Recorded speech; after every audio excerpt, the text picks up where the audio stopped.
Hoshangabad to Handia.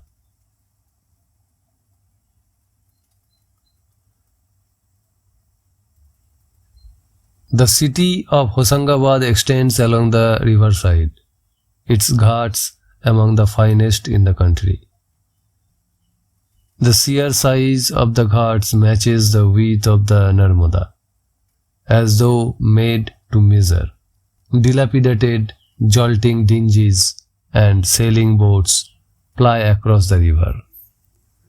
When I was here about 20 years ago, there were a great many water carriers to be seen on the ghats, alone or in groups, each one with 3 pots balanced in tiers on their heads, water spilling out as they climbed each step.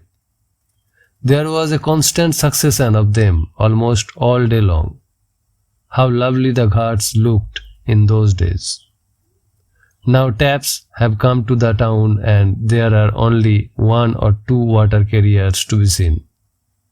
The ghats are usually quiet in the daytime, but at dusk, when women come down to the water's edge with their diyas, or the sounds of the temple services spread afar, floating over the water, or storytelling, devotional songs resound, or when some devotee chants the ancient, beloved hymn, Tvadiya Padapankajam Namami Devi Narmade. I bow in homage at your lotus feet, O Goddess Narmada. Then the ghats come to life again. That night, somebody was giving a religious discourse on the ghats. The Narmada silently flowed past the tranquil audience sitting on the steps. It occurred to me that plays and dances could be performed here. What better open-air theatre than these steps? And the hill on the far bank is the silken curtain at the back of the stage. After 2 nights of rest there, we walked a long way the next day. In the evening, we approached Hoksar, at the confluence of the Kevalari and the Narmada. We stayed at the temple. The tomb of Gauri Shankar Maharaj was in the courtyard. Gauri Shankar was a very great devotee of the Narmada. His name is held in great reverence even today. We proceeded forth in the morning. The Narmada spreads herself very wide. As the banks are not very high, during floods the water overflows into nearby villages. Several villages were completely destroyed in the last flood. Now most villages have moved far from the river bank. In the afternoon, after we had passed Nanapa Ghat, Phul Singh, Kaka and Dadu were walking ahead. Ramu and I followed them slowly. Come on, Ramu, I said. Let's watch the Narmada flowing for a little while. But he didn't come. He went on. I went alone to the cliff top, took a quick look at the Narmada flowing below, returned to the footpath and went on. A little farther on, I saw a crocodile in front of me on the path. I stopped short and stood there, watching it carefully. It did not move. I thought it was dead and went forward. Then it lurched to its feet and ran off hastily towards the Narmada, disappearing into the bushes. It scraped against the ground as it ran, making a noise like a locomotive. I was very scared. The sound of the crocodile slithering along on all its 4 feet was much more frightening than the sight of it. I had never thought a crocodile would come so far from the water up a high cliff. I had never imagined it could run so fast on land either. It could have gripped me in its jaws or laid me low with a single blow of its tail. But it ran away. My fear melted away. I felt wonderful, even triumphant. It was a victory, not a defeat. I am so skinny that not even a mouse would be afraid of me.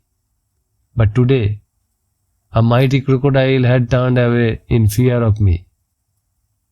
I thought my companions must have seen it too, as they had come this way only about 10 minutes ago.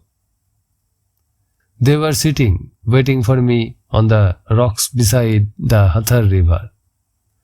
When I told them about my brush with the crocodile, they were amazed. Strangely, they had not seen any crocodiles. Ramu said regretfully, "Mother Narmada appeared to you in the form of a crocodile. I am so unlucky. If only I had listened to you, I would have had a vision of the mother." We arrived in Orighat a little later. The village is at a distance, but the temple where we stayed the night is on the riverside. Ramu asked everyone in the temple and in the village, but nobody had ever seen crocodiles in this area. Now he firmly believed that Mother Narmada had appeared to me in the form of a crocodile. I had not the least faith in this theory. I was sure that it was only a crocodile and nothing else. Still, it was odd. If there were no crocodiles about, where had this one come from?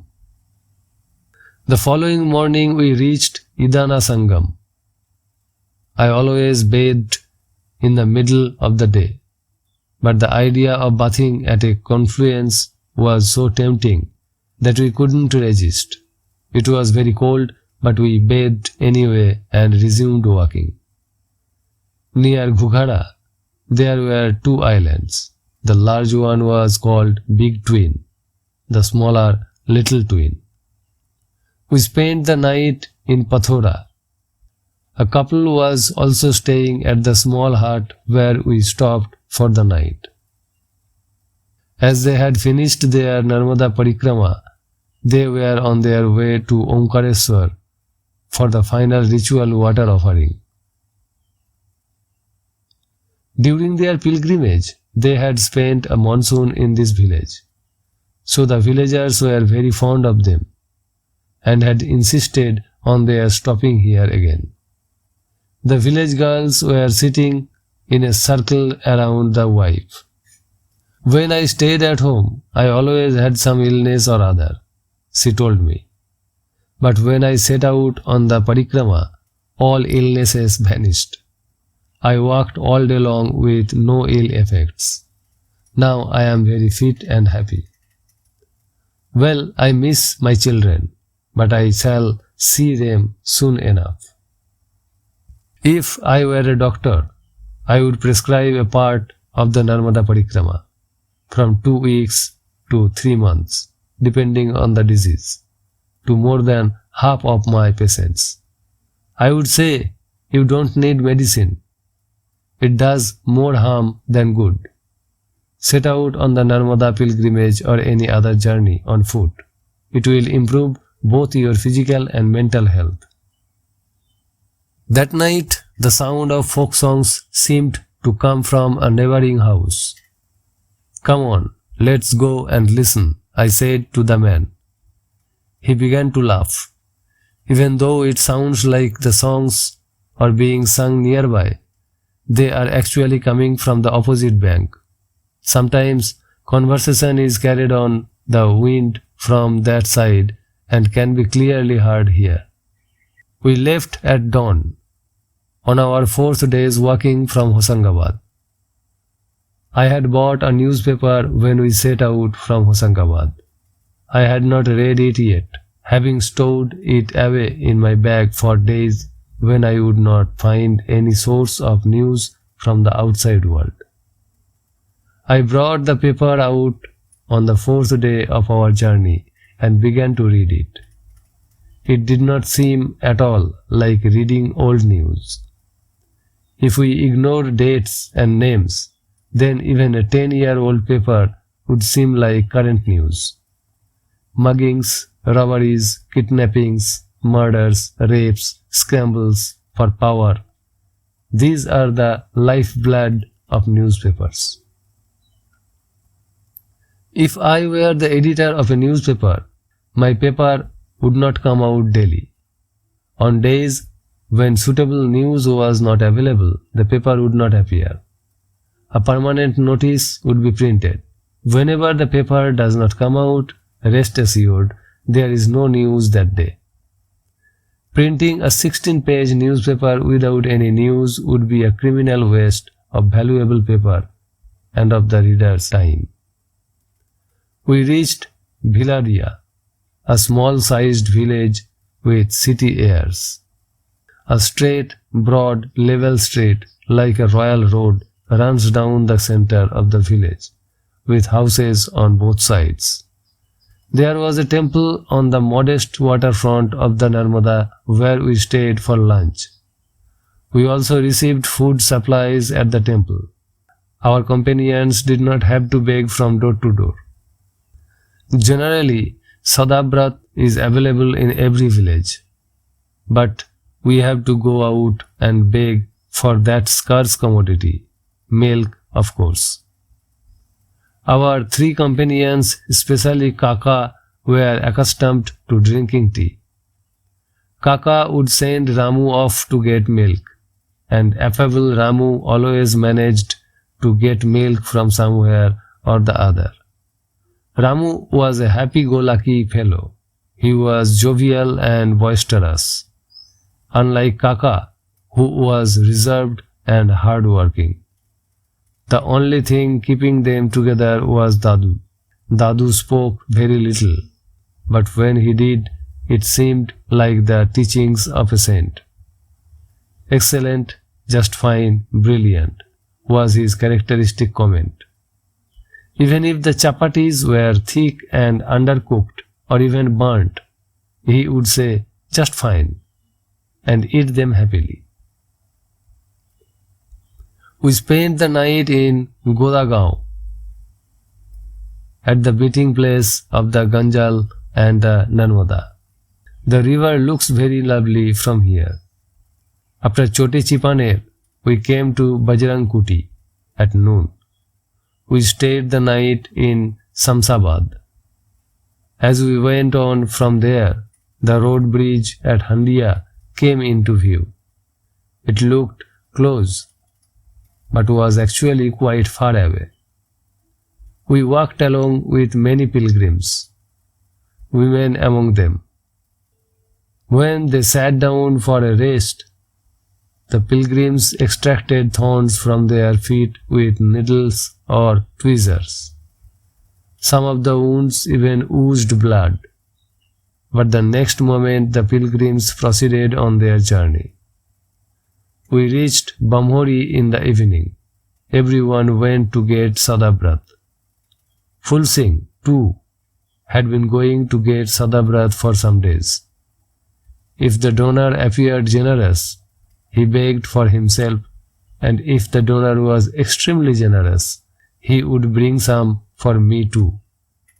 The other pilgrims stayed in Bamhori, while the five of us stayed in a hut built on the river bank. It was noon by the time we reached Handia, the halfway point or the navel of Narmada. I was delighted with our progress. Someday I was sure I would reach the sea too. The next day was Diwali. We would celebrate the festival there and go home the day after. Dadu, Kaka and Ramu would continue the parikrama. The idea of leaving our companions pained us greatly. We had become a family after traveling together for 15 days.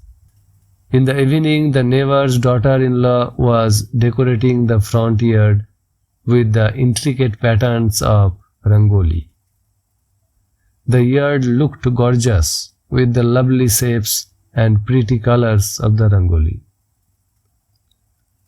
Thousands of people from nearby villages began arriving on bullock carts on Diwali. Herds and herds of oxen, tall, well-grown, dignified beasts arrived. Each farmer brought his oxen to the Narmada and washed them, scrubbing well. The air was replete with the farmers' yells and shouts, the tinkling bells of the oxen and the splashing of water. By late afternoon, carts, oxen, farmers, all had vanished. I was sitting alone on a rock at the river bank in the evening, when Dadu came up to me with 2 lamps. He lit one and set it afloat on the Narmada. He gave one to me. Here, you offer this one. I took the lamp, went to the water's edge, and was just about to light it when I suddenly remembered something. Dadu saw me hesitate and asked, "What happened?" "Oh, nothing." "What's the matter?" Yielding to Dadu's questioning, I said, "I was at Amarkantak on Diwali. I had lit a similar lamp then, and set it afloat on the Narmada, asking Mother Narmada to light a lamp in my heart and dispel the darkness within. That was 5 years ago, but the Narmada has not answered my prayer. Now I will not light a lamp. I am offended with Mother Narmada." Dadu burst out laughing. "Oh, you are crazy. Is the inner light lit so easily? What are 5 years? It could take a whole lifetime or many lifetimes for that matter." We were both quiet for a while. Then Dadu resumed, "An outer lamp is easily lit and put out just as easily. An inner lamp takes a long time to light and shines eternally. Be patient, keep your faith in Mother Narmada and slowly walk towards the light. That's quite enough. Get up, beta. A good deed is never wasted." In the stillness of night, Dadu's words reverberated like a mantra. Realizing my mistake, I lit the lamp and set it afloat. Dadu was smiling tenderly.